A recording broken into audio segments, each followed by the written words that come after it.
Welcome to the Fantasy Syndicate Podcast with your hosts, Joshua Poniatowski and Alex Taylor. Let's talk football. Hello, and welcome to the Fantasy Syndicate Podcast. Season 2 officially started, kicking it off. We're back. So, Alex, what have you been up to with all your time off from football? What have you been doing? Still watching football because the actual playoffs are on. Right. Pro Bowl, but it has been nice to just kind of like sit back and watch a game. Given the playoffs went horribly from like a personal desire perspective, all the teams I didn't want to win won, so that wasn't great. But it was nice to kind of unplug for a little bit and just kind of watch football. Yeah, your playoff kind of weeks and months where your team losing, you're losing your stud offensive coordinator, flip-flopping. You thought you had it, thought you didn't, which we'll talk more about that man later. So not a great playoffs for you, but at least your team made it, right? Still going on, just everything, Yeah. And talking about the Super Bowl, Philadelphia Eagles versus Kansas City Chiefs. Right now, Kansas City is favored with a -120 line. Granted, this will change as it gets closer, but they always figure out a way to win, so it makes sense that they're favored, and they're going for a three-peat. I'm sure you heard this, around social media, but in 1989, Pat Riley patented the slogan three-peat. He has already given the Chiefs the green light because they reached out well ahead of time, and they were like, yo, Pat, we're going to win this. We need the three-peat slogan. Can you help us out? So we already gave him the green light, which is crazy. Does green light mean, like, does he get a cut or anything? Or is it strictly just like... Absolutely. Okay, Absolutely. I didn't know. Yes. Like, Yeah, the green give me light 10% of all your merchandise or something. Yep. Yeah, they were like, can we use it? And they say that he donates it, like a percentage to, the Pat Riley Fund or whatever it is, which is fantastic. But I'm sure he's keeping a little moolah for himself. He's also probably like CEO of the Pat Riley Foundation and like gets a salary. Right. He's like, all right, I donate 100,000. All right, I need a salary. Even nonprofits got to pay for some people to work. I get it. Sure. Absolutely. So, but what do you think each of these teams need to do, and what needs to happen for each of these teams to win? I mean, for Philly, I think it's just controlling Chris Jones is paramount. That man just takes over games. He's always crying too. I don't know if you ever noticed that. Literally bawling his eyes out constantly. Kansas City thing. So they gotta have long, productive drives. Don't relent. KC will latch on to any opportunities they have. I mean, if they get a big lead and just hold it, that's like the only way they win. If it's close, KC gets it. For KC, I mean, obviously, their defense has been awesome all year. Can this offense really figure anything out? I mean, is Pacheco still a thing? I don't know. Only 10 carries for 30 yards so far in the first two games for a guy that was like electric before this. I mean, their passing game has to do better. Leading receiver is Kelsey. He's only averaging 68 yards a game. D-Hop, who was a superstar, 2 years ago, he only has one catch. You got to imagine, he's got to be going crazy with just the frenzy of finally being able to, have a chance to get a Super Bowl in his long career. So, I don't know. Yeah. I don't know. What are you thinking? Yeah, I mean, a lot of things you talked about. Kansas City's defense has controlled the game literally all year long. The offense has just done just enough, right? Like those 30 yards from Pacheco, like maybe that's all they need just to get the job done. Honestly, right? 88 yards for tight end also ain't bad. One catch from D-Hop, that's a first down when they get a turnover and they drive it down the field, and Patrick Mahomes throws it between his legs and does a backflip and the refs call offensive pass interference. So, they just figure out ways to win. But for Philly, I think what they have to do, I know this is going to sound ridiculous, but they have to have a 3-score lead at the end of the third quarter. And I'm talking a total of 17 points must at the end of the third quarter. If not, Kansas City wins this game. Doesn't matter. 3 scores. That's what they need. This is why. You don't think even KC can pull off a 28-3 situation? I mean, I suppose. Mahomes is going to need that for his legacy if he ever wants to take over Brady. He's got to have a 28-3 situation. Who knows? Maybe it happens too. The only difference, I would say, the big difference between that game and this game is the Eagles have Saquon, and there is no chance in hell they're going to be throwing the ball if they have that big of a lead, and they're going to try to run the clock. The Falcons just were passing crazy. I know this is, we're digressing here, but In that game, had the Falcons just knelt the ball every single down when they had that lead, they would have won. Like the data shows they just would have won. But anyways, going back to Kansas City and Philadelphia, Kansas City have won 17 consecutive one-score games, which is an all-time NFL record, and they're on that streak right now. Sick. They do not lose close games. Philly also needs the refs to put down the flags and walk away. Because this week, and the narrative's out there, okay? This week, Travis Kelce and Mahomes have gotten questions about the referees and the unfair advantage that they receive. Kelce's talked about it. Mahomes has been like, listen, I'm sick of hearing about this. But one of the reporters had the audacity that was like, hey, have any of the refs, or do you have a favorite ref that you send a Christmas card to? And his answer was not no. It was, I'm going to have to check and see. Absolutely ridiculous. Like, why would you not just be like, no? He's like, maybe. I don't know. Every QB, every head coach, everyone should be buying refs as whatever is legally allowed. I mean, that's just smart business. I mean, it's human nature. You go easy on a person if you like them, be like, oh, he remembers my kids, and he bought my daughter a little present or something like that. Of course, you're gonna like that guy. Come on, absolutely. I think it'll be a big factor in the game.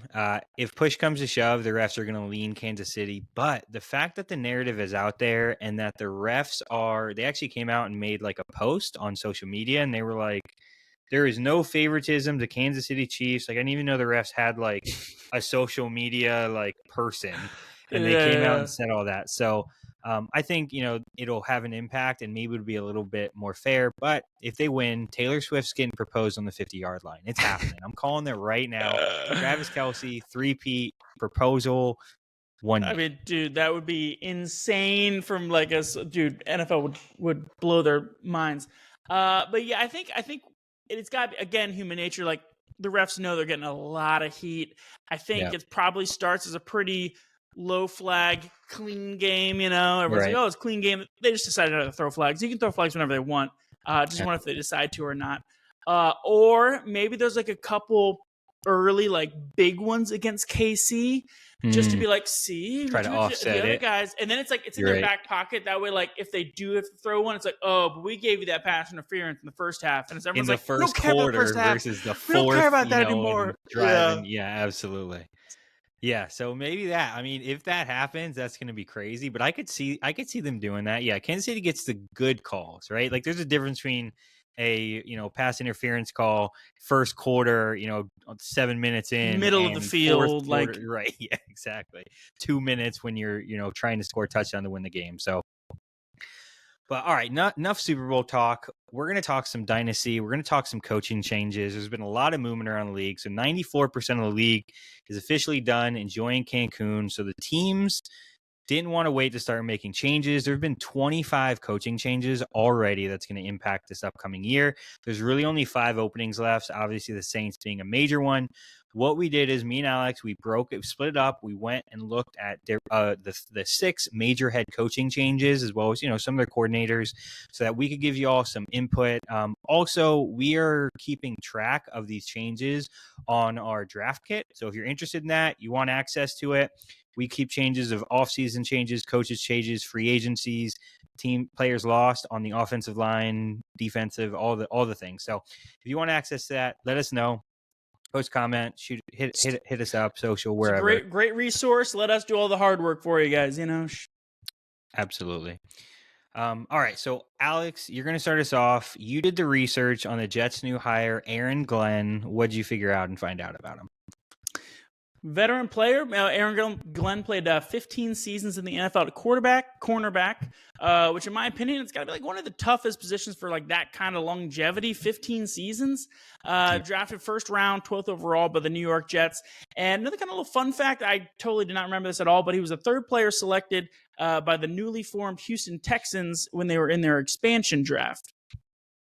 Yeah, I mean, cornerback is absolutely, I think, one of the hardest positions, only behind quarterback, I would say, to play in the field. Like, imagine having to stand across from Jamar Chase, and they're like, all right, stop this man one-on-one. He's going to get open. You got Joe Burrow throwing him passes.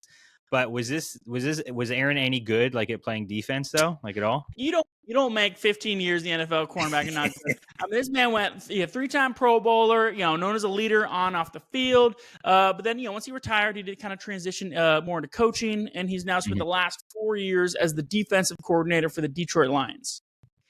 Yeah, I mean, I know the Lions defense, what they looked like last year, but go ahead and give it to me. What did the stat sheet say? What it look like? I mean, initially it looked a little rough. It kind of seemed like Glenn was just kind of getting carried by that prolific offense in Detroit. From a team scoring perspective, his first year they finished 31st, then 28th, then 23rd.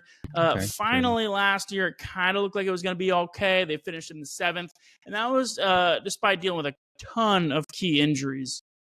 Yeah, Detroit was constantly injured. When they were playing their playoff game, they had, I want to say, at least 15 plus players out that were originally on the starting side of the ball. So I totally get that. I honestly didn't realize they finished so high, though. 7th is pretty high. How do you think, though, this impacts fantasy? It's a little hard to kind of get a read on a defensive-minded first-year head coach from a fantasy perspective. We just don't really know what he's going to do. But he's shown he's a resilient, adaptable kind of leader. He also brought along Tanner Engstrand. I'm not sure exactly how to pronounce it, from Detroit to be his offensive coordinator. He was their passing game coordinator in Detroit. So, yeah, I mean, do we know how much of that offense was actually Ben Johnson? Are we going to see an identical look, in New York? What are you thinking? Maybe a little both. Probably a lot of Ben Johnson. But you got to hope it rubbed off, or maybe they're just gonna have a copycat kind of offense and just kind of steal all their plays. So difficult to say at this point. To me, the big question though is what's going to happen at the quarterback position. Is Rodgers back? Do they bring in some kind of veteran presence? The Jets picked 7th in the NFL draft, but there are plenty of QB needy teams ahead of them. It's unclear, no smoke screens yet to if they're even looking at any quarterbacks. So that's going to be the big question for me. Yeah, I mean, last year there were some gems. Bo Nix was one of those that went middle round that, went a lot higher than people thought. So maybe there's some out there, but honestly, I feel like Penix looked good at 8. Absolutely. Yep. And he went way earlier than he probably should have. And he's looked solid so far. But, free agency, they got Sam Darnold, Justin Fields, Jameis Winston, Gunslinger himself, Russell Wilson, all free agents. A lot of unknown, but fantasy perspective, what's the outlook for the team? I would say pretty bleak. I mean, Garrett Wilson will continue to get his, but I think his ceiling is kind of capped until we see them have any kind of consistent quarterback play. Devontae Adams technically is under contract, but does he follow Rodgers somewhere? He requests a trade every other week. As for Breece Hall, I feel like, the shine is gone. Sure, if he falls, then I might make a stab at him, but I'm not excited for Breece Hall the way we were last year. Yeah, not at all. Yeah, I mean, it's so tough with Garrett Wilson. He's such a talented receiver, and he's just had literally no quarterback almost fairly consistently. I know obviously Aaron Rodgers is a different beast, but he just wasn't the same QB that we saw in the past. So it's tough to have that talent there and just not get the results, especially in a dynasty format. But it sounds like there's a lot of questions, not a lot of answers. So we'll keep an eye on it. For a guy, Garrett wasn't a guy he was on the fringe first or second round pick redraft last year. That's I don't know if anyone's going to have confidence for that. But all right, Josh. Well, I did give a little Easter egg there, mentioning Ben Johnson, or you did. We both kind of talked about it. But I know he was actually one of your guys. So hit us with the breakdown. What do you got? Yeah, so Ben never had the makings of a starting college quarterback. So few do. I know. Honestly, it's not an easy thing to do. So he walked on to UNC and he ended up fighting his way up. He fought his way up every year that he played, all the way to the 3rd string quarterback position. Woo! My man. So honestly, though, it is commendable, to be on any college team. But the big question is, does he have the makings of a head coach, right? Or was Dan Campbell really the secret sauce that held that team together? And being the number 2, which some people are, right? They're better at being the number 2. Is that his stick, or is he an actual head coach? Honestly, being a quarterback himself, I feel like is a huge advantage for an offensive coordinator, especially when you're trying to grow a quarterback. If you were a Madden, designing a coach, which I don't think you can design coach with perks or anything, I would have to check. Probably not. I don't know. Might be some bonuses. Yeah, like you would add being a quarterback as one of those first perks. So that's I mean, you got to figure it makes it easier to talk to your QB if you've already been there. You kind of have some shared experiences in that matter. But how's kind of his coaching experience looked? Yeah, I mean, so Ben, he spent 3 years at Boston College, lower offensive roles, really didn't do much, but he ended up landing a job with the Dolphins after that. Like, go figure. In 2012, he did various things, coaching quarterbacks, tight ends, wide receivers. But during his time there, that's when Ryan Tannehill set numerous franchise records for rookie quarterback. He continued to set records for, the next few seasons. Unfortunately, Miami peaked at the 10-6 record. I think it was 2016. And his tenure ended in 2020 in Miami, which was probably the best thing that happened to him.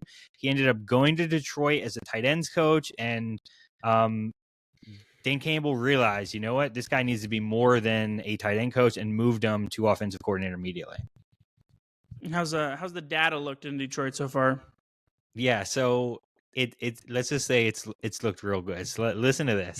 In 2022, the Lions were number 4 in the league. So this is when Ben Johnson took over. Number 4 in the league with 380 yards, number 8 in passing yards, number 11 in rushing yards, and number 5 in points per game. In 2023, they improved. Number 3 in the league with 395 yards, number 2 in passing yards, number 5 in rushing yards, number 5 in points per game. And then in 2024, we all know what happened then, but they improved even more. I don't know how this man did it. They were number 2 in the league with 400 passing yards a game, total yards, number 2 in passing yards, number 5 in rushing, and number 1 in points per game. He literally improved in every offensive category every year.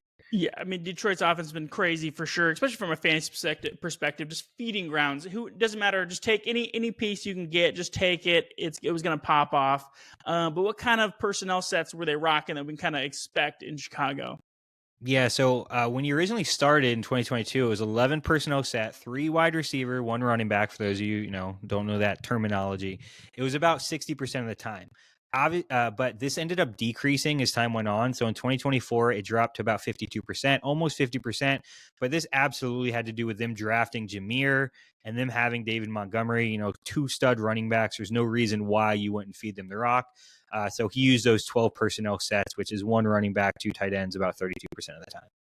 You got both of those guys. Like, you want to have them on the field as much as possible. They're both absolute playmakers. Sure. So what are you kind of thinking about from a fantasy perspective moving forward? So I am pumped for Ben Johnson. Like, him being the best head coach hire out there was not a fluke in my mind. Like, he was the guy that every for team years. I feel like the Chicago Bears nailed it.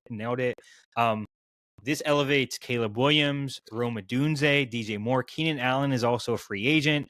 So these 3 guys I am fully expecting to get so much better. If you don't want Odunze, I know you have him in Dynasty. I'm happy to buy him for a discount. But these guys are going to be great. Please. Yeah. And what about running back position? You think Swift pops off, or do you think they bring in some new competition? Yeah, I mean, they had Gibbs and Monty in Detroit, so I think it elevates Swift obviously a little bit just because the offense is going to be more explosive, but I'm not certain. I feel like if there's a position that could be replaced, especially with the young running back class that's coming in as the Studley class, I feel like maybe he could be replaced, but it's definitely an upgrade from last year, and I'm on the Ben Johnson train, 100%. One of the best hires for the franchise in decades, I'm going to say right now. But we'll see. I mean, in Detroit, he had so many top-tier weapons. He had Sun God, both those running backs, Laporta. Will he? I mean, sure, Chicago's got some nice pieces, and they got Caleb. We'll have to see. But all I'm saying is the Bears they've let us down before. They've let us down a lot before. So that's true. I'm holding out. Yeah. So speaking of letdowns, next up we have your favorite human being and your best friend, Liam Coen, hire of the Jags. It's only fitting that you get to talk about how great this man is the next couple of minutes. Well, first off, at least tell us his full name. He is Liam Benedict Arnold Coen, a real sneaky snake who used his kid being in the hospital to do some finagling and go from the Bucs offensive coordinator to now trying to right the ship with the Jacksonville Jaguars. Coen does come from the McVay coaching tree, spending on-off years with the Rams, and then going to Kentucky in college, back to Rams, Kentucky, and then to the NFL. So with the Bucs again. The saltiness is real. You're dragging his children through the wake. You gotta stay focused, my man. He did. Is his middle name actually Benedict Arnold, or are you just yes, in there? Factual. What? Oh, that is crazy. I didn't even realize that. That's the fact. If you're listening right now, that it was worth the entire podcast in weight in gold. So, but what does his coaching experience look like? Yeah. So I mean, obviously, like the college stuff in Kentucky, we can't really we're not going to dive too deep into that. So he only has 2 seasons as offensive coordinator. He had one with the Rams in 2022, and then last year with the Bucs. And things look bleak for Coen after 2022. That was the season the Rams had after the Super Bowl when they finished 5-12, which was an NFL record for the worst season ever for a team after a Super Bowl win. Yeah, that's not very good. Anything like any reason that happened, like to the poor finish? I know a bunch of stuff. Oh, yeah. I mean, that season was a train wreck for the Rams. I mean, Stafford was dealing with multiple injuries. He had like a rib injury, missed some games. I think he played a lot, but he was hurt most of it. Cooper Kupp missed a good amount of time. Aaron Donald missed some time that year. Despite that, so I'm saying with all that, they finished last in yards per game and 27th in points per game. But then Coen was blessed. The clouds parted and the light came down, and Jason Light said, "Here's Baker Mayfield. He will do everything for you and make you look good." So he came to the Bucs, and then the Bucs finished third place in yards per game and 4th in points per game, all with Baker Mayfield at the helm. And I do want you to know he did get 2 5th-place votes in the MVP voting. Just want that out there. Baker on the map. A Hall of Fame wide receiver also, I'm sure, helped Coen, as well as 2 young stud running backs. But for sure.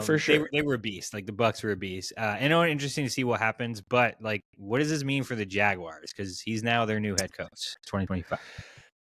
Yeah, I mean, last year, the Jags' offense was just poop outside of BTJ. Time is kind of running out for T-Law to really prove himself. Is he actually an NFL quarterback? Coen does like to run a lot of 11 personnel, similar to what you just said with Brian Johnson, the 3 wide receiver sets. With the Bucs, we ran that the seventh most in the NFL. We also a ton of pre-snap motion. So we're thinking all the receivers are viable then, including slot. Yeah, so I think BTJ is probably pretty locked into, I would say similar. I don't know if he can do more than that, only because I think with the 3 wide receivers, I think they like to spread it around a lot. Yeah. I'm really excited to kind of see what they do at the slot position, because we saw Cooper Kupp was a beast, in the McVay system with the Rams, and we saw Chris Godwin really pop off there for those first 8 games he played. Yeah. So is Christian Kirk still their number 2? Do they bring in somebody new? That is kind of what I am most intrigued about. I'm not expecting much from the tight end position. Sure, Cade Otton had like a handful of good games for the Bucs, but that was when Mike Evans and Godwin were both done. Pretty much once Evans was back, Otton kind of was just like average. So I would say I'm most excited for the wide receiver 2 position with Jacksonville. You're forgetting about the great UCF wide receiver Gabe Davis, my man, as well. So don't forget about He's touchdown King himself. I know. But what about the running backs? There's a lot. ETN, your boy from last year. What are you looking for? What you that was my all-time bust. That was that was disappointment. I mean, it's possible. We would need to see. I need to see some improvement from their O-line. Obviously, the Bucs had a great run game, but we have a good O-line, and we also have some very dynamic. Bucky is insane, and he was just juking people left and right. So I would say I'm cautiously kind of waiting for their run game. Could it pop off? Sure. If ETN or Tank is sitting there cheap, sure. But nothing to get too excited yet. I am on the Coen train, but he just made one of the worst and most concerning hires I can think of. He brought in Shane Waldron, the pass game coordinator, which honestly is a little confusing because in Seattle as an offensive coordinator and with the Bears, the OC last year, we saw him just absolutely hinder JSN. It didn't happen until he left to JSN breakout. DJ Moore was a stud, and then Shane came in, looked terrible, and then he left, and DJ Moore looked great again with the route trees. The route trees that he gave these rookies just wasn't rewarding for them. So I'm a little worried about that, especially with BTJ. So he moves down a couple slots just because of that hire, honestly. So, yeah. The Jags are just destined to have bad offensive coordinators. Press Taylor was just a terrorist last year, but now they got him. And well, speaking of bad coordinators, Josh, I know you took on Brian Schottenheimer over in Dallas, which took a lot of flack online. What can you tell me about the guy? Yeah, he has Brian's 28 years of coaching history. Over that time, he was 14 years of offensive coordinator. Get ready for the list of teams he coached for. Got to take a deep breath for this one, okay? Commanders, Chiefs, Rams, Chargers, Jets, Colts, Seahawks as Pete Carroll's offensive coordinator, Jags, and then he finally landed in Dallas. Why did Jerry Jones pick Brian over, I don't know, anybody else for the head coaching position? This hire honestly makes perfect sense for Jerry Jones. As I dug into it, I figured it out, okay? He found a guy who's, one, familiar with Dallas. He understands his role as a head coach, right? Brian has been trying to become a head coach for 28 years, and he hasn't been able to. He is willing to do what he is told. It's a perfect hire for Jerry, who wants to dictate and control every aspect of his team. But I digress a little bit, okay? Jerry world just it's always going to be the same. It's always going to be a hot mess. So what can we expect from the Cowboys offense under Brian's leadership? All right. So I think, honestly, it's going to be good. As a Dallas OC in 2023 and 2024, we honestly have a real idea of what we can expect for this team because he was running the offense anyway. Historically, they've passed the ball 60% rate over the past 2 years, which honestly is average, about top 10 in the league. He was top half of the league in passing yards per game and the bottom half in rushing yards per game. So that's important to be aware of. He runs 70% of his plays, 11 personnel sets, 3 wide receiver sets. In 2024, his offense took a major step back because Dak got hurt, right? Cooper Rush came in. He was the QB. So honestly, the 2023 numbers are probably more predictive of what we are going to get out of this team next year. Yeah, I know, man. I had that Dak CD stack in 2 different leagues. It was such a mess this year. What are you kind of thinking on, going ahead 2025?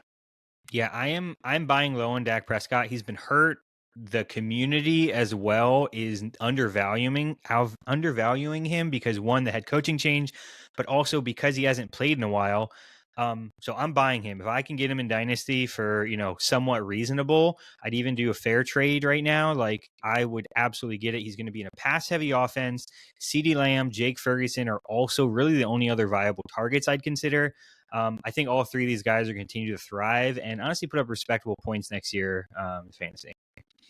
You think they do anything in the NFL draft? Yeah, I mean, they got the 12th pick. So, they need a running back. They've needed a running back even last year when they hired Zeke, and Alshon Jenti is just sitting there, one of the best running backs in the league. So maybe that changes the offense a little bit. They also have the 44th pick, and this class at running back is deep. Alshon would just be such a... Yeah. Huh? What was it? Oh, the 44th? I mean, yeah. Alshon would just be such a classic Jerry move, and I'm totally here for it. Yeah, absolutely. And if they don't go running back, though, then it's just going to be constantly CD, Turd Ferg, Dak. It's going to just be those 3. So, absolutely. All right. Well, I think I got one more left. I got the old man coming back for more. The big question is, does this 71-year-old gum chewing mofo still have the touch? We're gonna have to see. Pete Carroll started his coaching career as a graduate assistant in 1973. 52 weren't even born yet. Crazy. Go. Yeah, crazy. Yeah, I am personally not hiring a 71-year-old to coach my team. Like, that just sounds like a bad idea. I give this man 2 years at most, but let's hear the lengthy career highlights that you got for us. Man, yeah, he had short stints as a head coach back with the Jets and the Patriots. Then went back down to college, led the USC Trojans to multiple national championships at that college level. Then he came back and spent 14 seasons with the Seattle Seahawks as the head coach. And that's kind of where I spent most of my stats, kind of like looking at everything else before that. I didn't bother. But it's a little tricky. Obviously, 10 of those 14 years in Seattle were with Russ. So it kind of goes hand in hand. It's kind of like the Belichick Brady stuff, like who creates who kind of situation. Yeah, Russ is a free agent this year. So you never know what could happen. Bring him back, little reunion. But what does it look like for fantasy? What do we need to know for fantasy?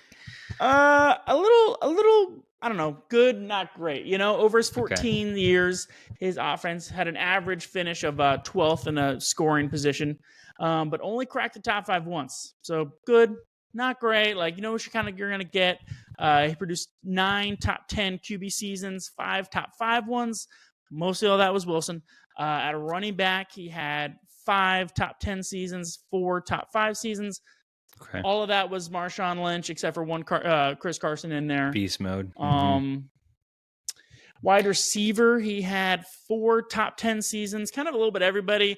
Doug Baldwin, Tyler Lockett, DK, but kind of just spritzed around. Nothing really dominating. And then tight end, he only had 2 top 5 finishes with Jimmy Graham. Nobody else did anything at tight end position for him other than those 2 back-to-back years. So to me, looking ahead, the biggest question mark is definitely going to be the QB position.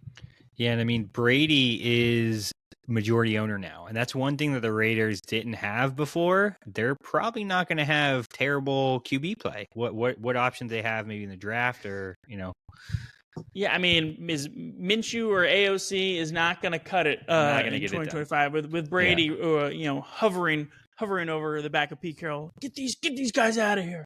So the Raiders have the number 6 pick in the NFL draft. Again, a couple QB need teams ahead of them. But the top of this draft class doesn't seem to be too juicy with quarterbacks. So there's a chance some of them fall. I don't know. They might go for young up and comer. Hey, they might even bring in Sam Darnold if the Vikings decide not to pick up his give him a new contract. As for current playmakers, I mean, that RB room was gross in 2024. You had a couple decent little weeks, maybe if you happen to make a good play, but nobody there I'm like looking forward to in 2025. I'm hoping they bring in somebody new. But Jacoby Myers could be a good value pick again if they have a good QB upgrade. That guy just gets targets. He was their only option outside of the man Brock Bowers. Right, the pride and jewel of the organization. Although I kind of mentioned Pete Carroll had a pretty bad track record with tight ends. I mean, Jimmy Graham was a trade-in. He didn't develop him at all. It was kind of like, well, we'll just bring in a stud, and that's his only anything in the top 10 even. But it's it is hard to argue with Brock Bowers' talent. So we're just going to see if they bring in a better quarterback, more playmakers around him. Does better stuff around him elevate him, or is it kind of like he was only producing at that high because there was just middling stuff around him and he was just able to shine? I don't know. Yeah, I mean, that's the big question mark in 2025. Yeah, I mean, the way he played, he honestly played like a wide receiver, so I feel like I would put him more in that category. But yeah, he had the perfect situation to thrive with a terrible defense and them needing to put up points and him being their only viable option. But I don't think Carroll, honestly, I'm not sold on him. There's a lot of potential out there. He did just hire Chip Kelly as offensive coordinator role. So at least we'll know maybe some exciting things will happen on offense.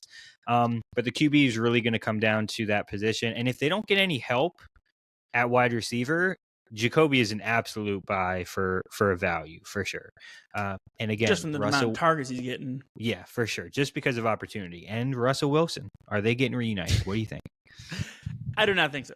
They traded him away, remember? Yes. But one guy that is getting to go home to old reliable, that is Mike Vrabel getting to go home to the New England Patriots. Josh, how do you think this is going to go down? So he fits the mold, all right? He fits the mold of a New England Patriots head coach, all right? He's a defensive-minded guy. He's hard-nosed. He's set in his ways. He's an old white dude. He comes from the Bill O'Brien coaching tree, and he mentored coaches. I don't know if this is good. The fantasy terrorist, Arthur Smith, and Matt LaFleur during his tenure as head coach. So take that how you will. Yeah. I mean, Vrabel has definitely been like a defensive ground and pound guy. His whole career in Tennessee. You think he kind of keeps up those same tendencies? Yeah, I mean, so he averaged in Tennessee, he averaged the bottom half of the league in yards against, which honestly isn't great, but top half of the league in points against. So I would imagine we'd see something similar in New England. So at least a solid defense, I feel like, is what you can expect, which honestly isn't always great for fantasy production. Yeah. And So how does that make the offense look though? so, I mean, forget Mike Vrabel because he's not even paying attention to the offensive side of the ball. He ended up deciding to stick with Josh McDaniels, and that's the guy who we need to pay attention to. He has been coaching, so he's another guy who's been coaching forever, for actually 26 years. He was actually a head coach in Denver back in 2010, which ended terribly.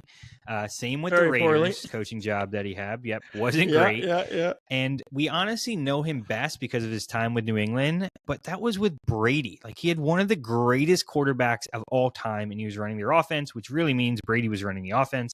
So I'm just going to focus on the past couple years, all right?